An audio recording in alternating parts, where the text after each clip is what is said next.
ডুয়ার্সের ট্রেন রুটে হাতি ও অন্যান্য বন্যপ্রাণীর মৃত্যু ঠেকাতে শনিবার আলিপুরদুয়ার ডিআরএম অফিসে ফরেস্ট ও রেলের উচ্চ পর্যায়ের একটি সমন্বয় বৈঠক অনুষ্ঠিত হলো।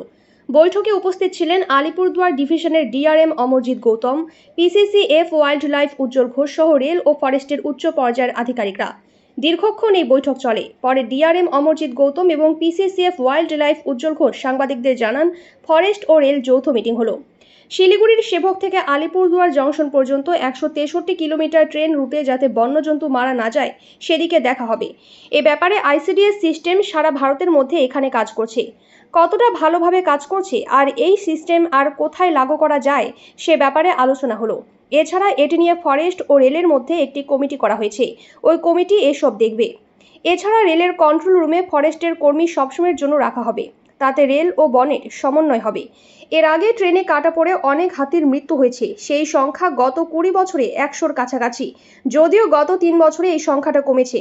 গত 3 বছরে মাত্র 2টি ঘটনা ঘটেছে। রেল ও বন দফতর আশাবাদী নতুন সিস্টেম ফলপ্রসূ হবে এবং বন্যপ্রাণী মৃত্যু রোধ হবে। আলিপুরদুয়ার থেকে উজ্জ্বল দাসের রিপোর্ট, নিউজ প্রতিদিন। দপ্তর যৌথভাবে আমরা একটা সৌহার্দ্যপূর্ণ পরিবেশে আজকে ডিটেলে আলোচনা করলাম। আলোচনার বিষয়বস্তু ছিল সেবক থেকে আলিপুরদুয়ার এই যে রেলওয়ে সেকশন আছে সেখানে যাতে বন্যজন্তুর আক্রমণে বন্যজন্তু মারা না যায় সেটাকে আমাদেরকে বন্ধ করা। আপনারা সকলে জানেন এই ধরনের মিটিং এর আগেও হয়েছে এবং আজকে আমরা কিছু কমন আলোচনা করার পরে সিদ্ধান্ত নিয়েছি যে কি কি কাজ আমরা আগামী দিনে করব। প্রথমত যেটা ডিআরএম সাহেব বললেন যে IDs system, intrusion detection system, যেটা কিনা সারা ভারতবর্ষের মধ্যে এখানেই প্রথম কাজ করছে। এটা যদি আমরা ঠিকমতো কাজ করে তাহলে দেশের মধ্যে হয়তো আরও অন্যান্য জায়গাতে আমরা এটাকে রেপ্লিকেট করতে পারবো। যতটুকু আমরা অলরেডি এখানে ওনারা বসিয়েছেন সেটা কতখানি ভালোভাবে কাজ করছে, আরও ফার্দার কোনো ইমপ্রুভমেন্ট করার স্কোপ আছে কিনা সেইটাকে অ্যানালিসিস করার জন্য একটা ছোট্ট কমিটি আমরা করেছি। সেটা যৌথভাবে বন বিভাগ এবং রেলওয়ে দপ্তর তারা ইন্সপেক্ট করবে, দেখে ফার্দার যে এরিয়াটা আমরা পুরো সিস্টেমটা বসাবো, পুরো এরিয়াটা সেটাকে সাজেস্ট করবো কীভাবে এটা বসানো যায়। আমরা সবাই চাইছি আইডিএস সিস্টেমটাকে আরও জোরদার করতে, আরও মজবুত করতে, যাতে সারা ভারতবর্ষে এই সিস্টেমটাকে চালু করা যায় এফেক্টিভলি। অন্যান্য যে সমস্ত অপশানগুলো আছে যেটা সাহেব বললেন যে ওভারপাস, আন্ডারপাস, র্যাম্প বানানো, গাইড রেল করা, এগুলো আছে, এগুলো আমরা দেখব। তার পেছনে একটা খরচের ব্যাপার আছে, একটা ফান্ড প্রভিশনিংয়ের ব্যাপার আছে, সেগুলোকে আমাদের সবাইকে দেখতে হবে।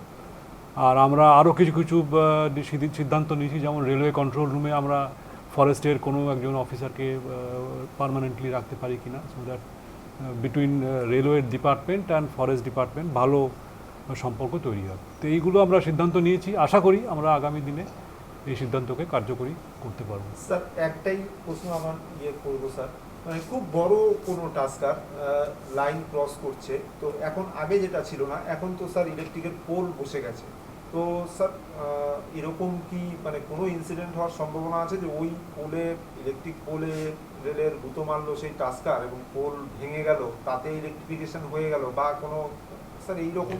আপনার প্রশ্নে অনেকগুলো যদি কিন্তু ব্যাপার আছে, যদি আসে, যদি হয়, সেগুলো তো আমরা কেউ আগে থেকে স্পেকুলেট করতে পারবো না।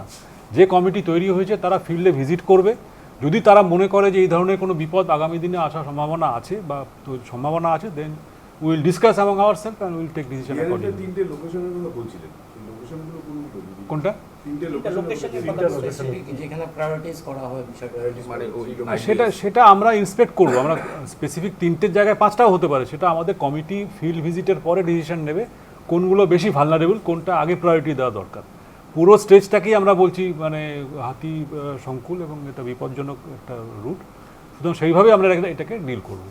তারপর দুটো কমিটি হয়েছে, একটা আপনার আইডিএসটাকে মনিটর করবে। না, আমাদের কমিটি রেলওয়ের সঙ্গে ফরেস্ট ডিপার্টমেন্টের একটা যৌথ কমিটি তো অলরেডি আছে, তো সেটাকে আমরা ফিল্ডে ছোট ছোট ইউনিটে ভাগ করে নিয়েছি, কোন জোনটা কোন কমিটি দেখবে। যেমন বক্সা জলদাপাড়া একটা হয়তো জোন আছে, জলদাপাড়ার পরে জলপাইগুড়ি অবধি একটা জোন থাকবে, এরকম 4টে জোনে আমরা সাবডিভাইড করেছি।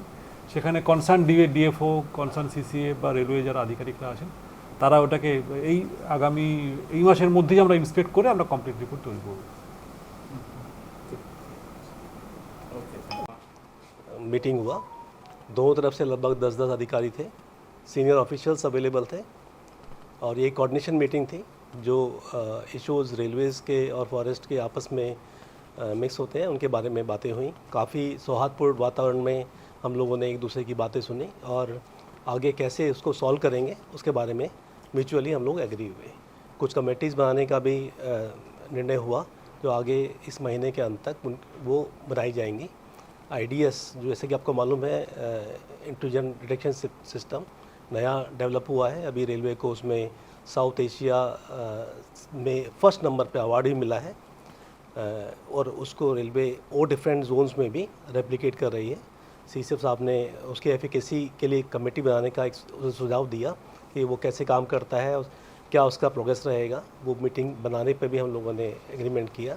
इसके अलावा जो एलिफेंट कॉरिडोर में कहीं कहीं पर प्रोटेक्शन के लिए ओवरपास बनाना है या उनकी सेफ्टी के लिए रेल गार्ड लगाने हैं, कहाँ लगाने हैं उसके लिए भी कमेटी का एक गठन किया जाएगा और उसकी क्या एफिकेसी है, कितना एफिशिएंटली वो काम करता है।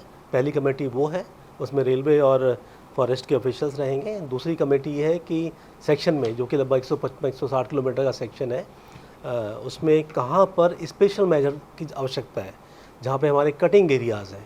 जैसे कि CCF साहब ने बताया हमें कि कुछ एरिया ऐसे हैं जिसमें एलिफेंट यदि आ जाए तो निकलना मुश्किल होता है, तो उसको उस एरिया में आने से ही रोका जाए। उसके लिए क्या किया जाए वो कमेटी भी बनाने का आज हमने डिसीजन लिया है और उन कमेटी की रिकमेंडेशन के हिसाब से आगे हम लोग फास्ट काम करेंगे। अभी ऐसा कोई डिस्कस नहीं हुआ है, लेकिन यदि फॉरेस्ट के अधिकारी काफ़ी सारे NGOs के साथ में लिंक्स हैं, यदि सजेस्ट करेंगे तो वो कोऑप्ट कर पाएंगे उसमें। सर जो 3 लोकेशन आपने बताया, लोकेशन अभी कंफर्म हो चुका है, कौन सा लोकेशन में? नहीं, देखिए अभी लगभग 35-38 किलोमीटर के आसपास IDS पहले लग चुका है एक्सपेरिमेंटल बेसिस पे। जो बचा हुआ 110 किलोमीटर है उसमें और लगाया जाएगा। उसके बाद से लगभग हमारा पूरा सेक्शन IDS से कंप्लीट हो जाएगा। कॉस्टली अफेयर होता है क्योंकि एक अल्टरनेट टेक्नोलॉजी हमने फॉलो की है IDS। उसके बावजूद भी कुछ एरिया ऐसे होंगे जहाँ पर हमें ज़्यादा एफर्ट्स देने की आवश्यकता है। वो एरिया देखे जाएंगे, फिर उनकी कॉस्टिंग की जाएगी। और आपको मालूम है रेलवे में 3 डिफरेंट लेवल पे वर्क सैंक्शन होते हैं, डिवीज़न में, हेडक्वार्टर में और बोर्ड में। वो डिपेंड करता है कि कितना वैल्यू का कॉस्टिंग आती है, उसके हिसाब से वो डिसीजन लिया जाएगा। Sir, in last few years we have seen that number of incidents have been reduced. What is the reason behind it? देखिए, एक तो मीटिंग में बात हुआ कि 2019 में कोविड के बाद से काफ़ी समय तो ट्रेन चली ही नहीं, एक रीज़न वो भी है। दूसरा अलर्टनेस, ऐसा नहीं है फॉरेस्ट ऑफिशियल और रेलवे ऑफिशियल्स अलर्ट है। मीटिंग होती है, सेंसिटाइज किए जाते हैं और IDS लगने के बाद से लास्ट ईयर अक्टूबर-नवंबर में IDS लगाए तो उस सेक्शन में कोई भी इंसिडेंट अभी तक नहीं हुआ है।